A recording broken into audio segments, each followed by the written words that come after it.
Hello guys, आज हम कुत्तर बोल रहे हैं डोकों की, जो बाजरी वाले डोके हैं।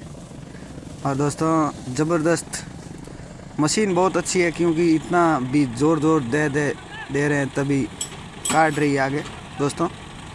और इस तरीके से बहुत ही ज़्यादा कुत्तर निकल रही है। और मैं सिरका रहा हूँ थोड़ा दूर कुत्तर, क्योंकि पीछे हवा बहुत थी तो वो वापस आ रही है, इसीलिए हमारे ऊपर मैं थोड़ी हिरका देता हूँ दोस्तों दूर।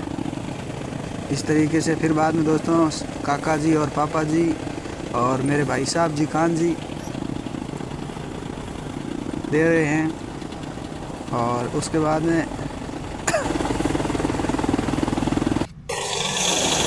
गाड़ी की स्पीड बता देता हूँ दोस्तों आपको। और पापा जी और काका जी दोनों, और मम्मी और काकी और एक बहन और एक भाई का नाम।